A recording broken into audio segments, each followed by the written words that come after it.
want to gain a sense of discipline, self-discipline. It's no good if people tell you to do things, if people tell you to work, if they force you to do this, A, B, and C. It has to come from within.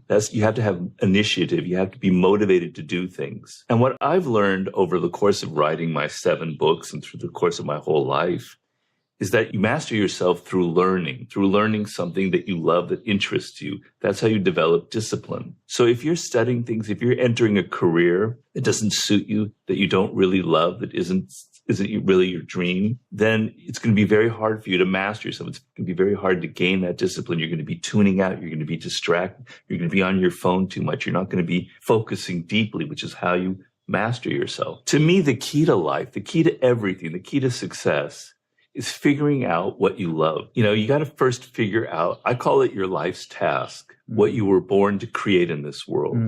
Everybody is born as an individual. There's something very unique about you. And I mean every single person out there. I don't just mean people who have special talents. Everybody has this power within them. Everybody is unique in some way in their DNA, in how they were raised, in their early encounters in life.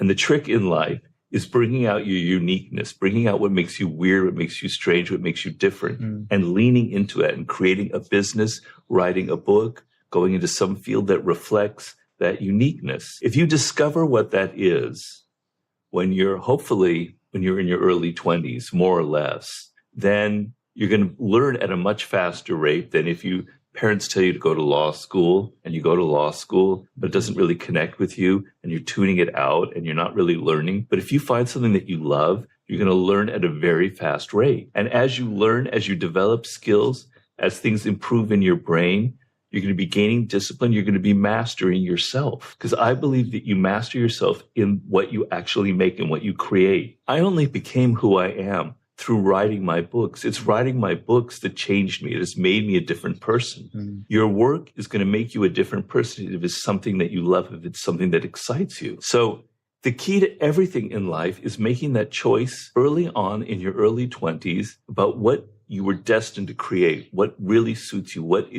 fits, what meshes with your uniqueness. Once you discover that, the whole game kind of opens up to you and everything will start to make sense. Now, of course, the main question is that people ask me is, how do I find that? Exactly.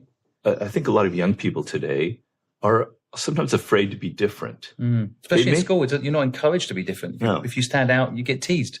I mean, people like maybe dress differently and stuff, but truly being unique in your work, in your ideas, in your thinking, in what you love, is something that a lot of people are afraid of. And if you look at anybody who's successful in music, for instance, they're all unique. There's nobody else like them. I mean, back in my day, I was a big David Bowie fan. There's nobody like David Bowie, right? These are people that understood their uniqueness. They weren't afraid of it. They embraced it and they used it.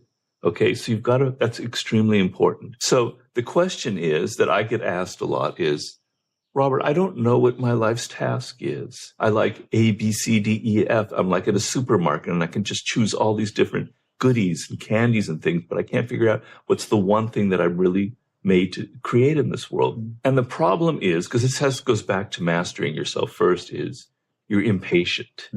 People today, everybody who's young, I was like this when I was young, you're impatient. You want things right now. You want an answer. You want Robert Greene to tell you, this is what you were meant to do. This is how you find your life's task, A, B, C. I give you these clues and you're just going to find it like on an Easter egg hunt or something. It doesn't work like that. You have to be patient in this world. Figuring out who I am, figuring out what I love, figuring out what I was meant to do. It's going to take months. It could take years. You have to be patient. You have to be open and willing. It's an adventure. It's a journey that you're on. So I say, all right, let's just first start on that thing that I'm not going to give you an answer right away. You have to be patient. And then it's a matter of going into yourself and being introspective, which is an incredibly important skill to have in life, to be able to withdraw from the group, withdraw from your phone, withdraw from your friends, be alone, listen to yourself and write things down in a journal and go, these are my thoughts. These are what I like. This is what I love. This is what I hate. When I was 5 years old, I really, really loved this activity, this endeavor. And then I kind of lost this track of that and I forgot about it. You're going to be going deeply, deeply, deeply into yourself, not listening to what all your friends are saying, not listening to what people on Instagram are saying, just yourself, your voice. You have a voice inside your head that speaks to you about what you love, but you're hearing all these other voices from other people. Get rid of all those voices and listen to yourself.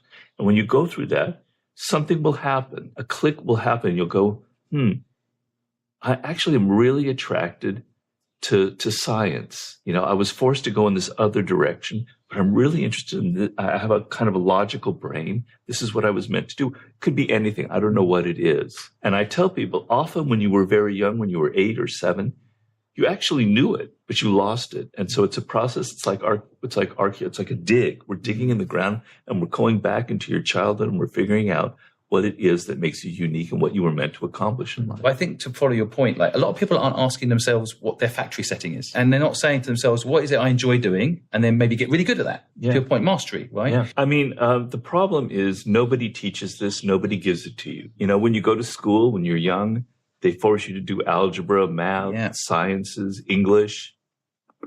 Doesn't suit you. You get turned off by learning, right? Yep. And then that haunts you the rest of your life. Yep. But I can tell you, learning is actually the most exciting thing in the world. It's almost as exciting as sex. I know you don't believe that, but it is. Wow, big statement. That's a big statement.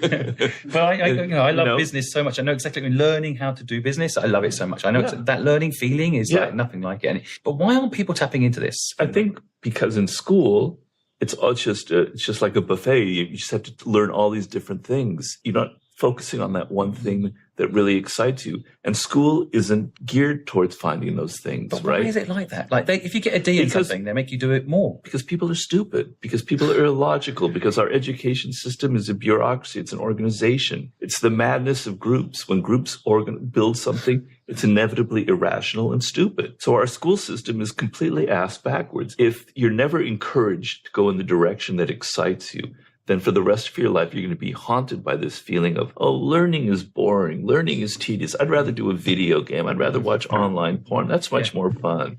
You know, let me tell you a story here. My parents wanted me to be very successful. They were very ambitious, right?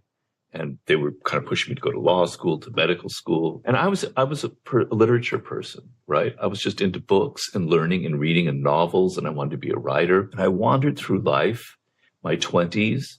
As I've told in many interviews, I had 50 different jobs. By the time I'm like in my mid-30s, you could definitely say that Robert Greene was kind of a loser. I never made money, really good money. I went from job to job to job to job. You know, I wasn't a complete failure, but I had not figured anything out. My parents were really getting worried about me because they didn't force me to do these things. And then I discovered what I love. I found writing these kinds of books that I wrote. I was never interested in money. I was interested in doing what I loved. And now I've made more money than my father ever made in his entire lifetime. I made more money than I've ever would have made if I had gone to law school or med school because I pursued what genuinely excited and fascinated Delayed me. gratification, you're partly talking about there, aren't you? So you just followed the dream, and then eventually all the wealth comes, whatever wealth is these days anyway, you know. So what do we need to know about human nature? People are tricky. People are not easy. Learning a math problem or coding, that's kind of easy and simple and linear. People are not linear. People are weird. They're difficult. They never say what they really think about you. Robert, I love your book. It's wonderful, but really they're thinking, God, what a sellout. I don't really know. You never know what they're thinking. You never know what they're up to. It's tricky. It's deceptive.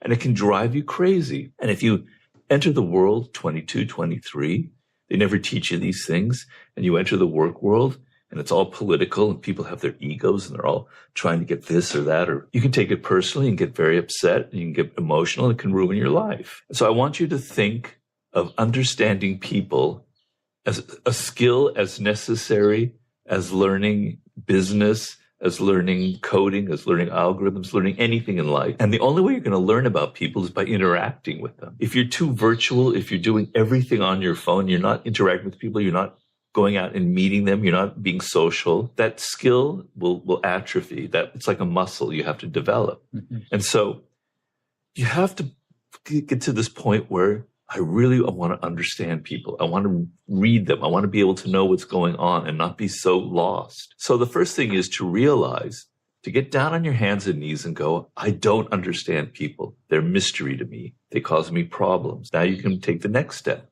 And the next step is, you have to observe people. And the problem that most of us face is, quite honestly, we're more interested in ourselves than we are in other people. I make the point in my book, Human Nature, Laws of Human Nature, that we are all self-centered. We are all narcissists to some extent. We want to hear about ourselves. We love it when people talk about us. Other people we don't think they're as interesting as us, but actually other people are much more interesting than you are. Your thoughts are going round and round in circles, the same boring ideas. People are weird. They're strange.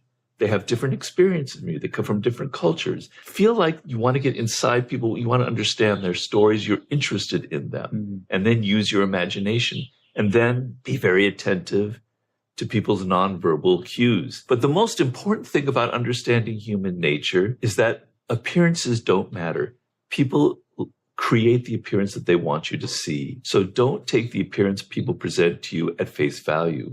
Look behind the mask. I think it's such an underrated point that people don't understand how... I ask people in the street what their dream is. The answers blow my mind. Like, I just find it so fascinating as well what's going on behind the eyes, there's so much more, and people do judge not by how people look, but the jobs that they're doing. So we asked this guy who was in the bin, like what his dream is, and he had this most amazing dream. He was in the bin, taking something out of the bin to eat. He's like homeless. We couldn't tell what he was actually doing, but he was in the bin, and you would normally walk past this person maybe with a little bit of fear, and then we actually asked him what his dream was, and his dream was incredible. Back to your point, I think we do judge a book by its cover, but a lot of people will be listening to this thinking, well, okay, so again, back to themselves. Right, I can go ask people, what they're about, and I can copy Simon, what's your dream? But how do I know, how does that help me? How do you think that helps people? Well, geez, I mean, as I said, you're a social animal.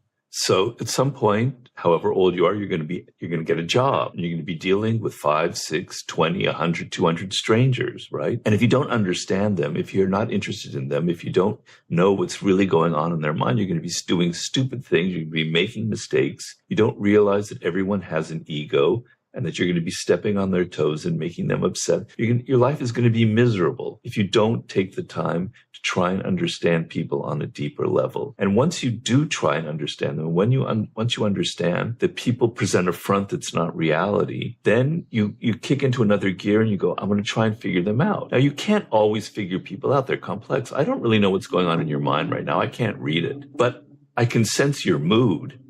I can sense how you feel. I don't know your thoughts, but I can sense if you're kind of hostile, if you're open and interested. So you want to develop this interest in other people. You want to see it as a skill, and you want to observe them. And in my book, Laws of Human Nature, I explain 18 kind of facets, traits that humans have had for thousands of years. And I kind of take you through it step by step, just to give you one example. So I don't want to take up all the time here. I have a chapter on envy. Envy is an incredibly important thing to understand. Everybody feels it. I feel it.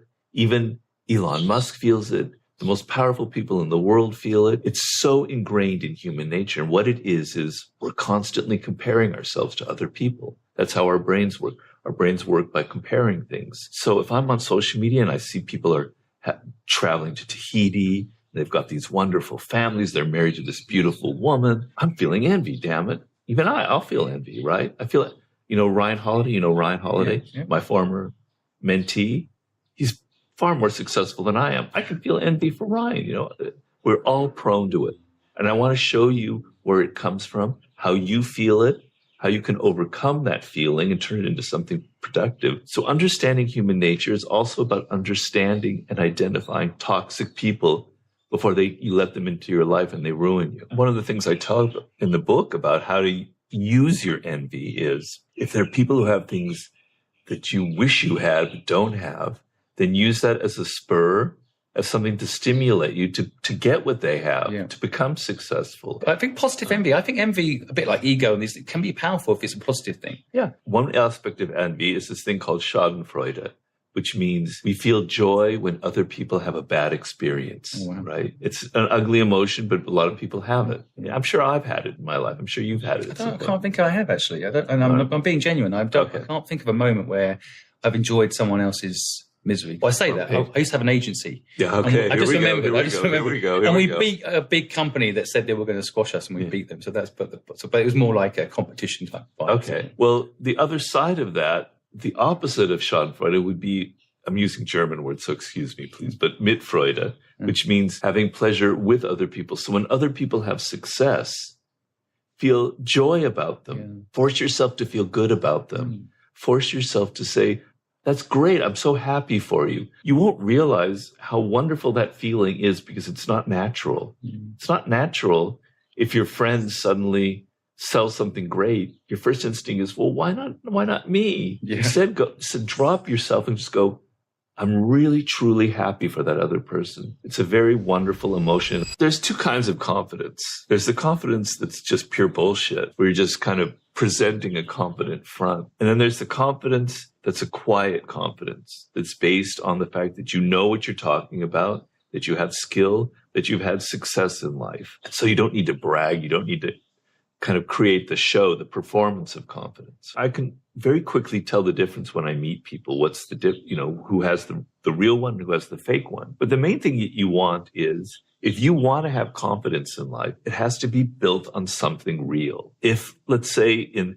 the realm of seduction, which is one of my books, The Art of Seduction, being confident when you meet a man or a woman is very important, right? That sense of confidence carries over. They feel it, and it's very seductive. It's a very powerful quality. It's like charisma. If it's just you're trying so hard to feel confident,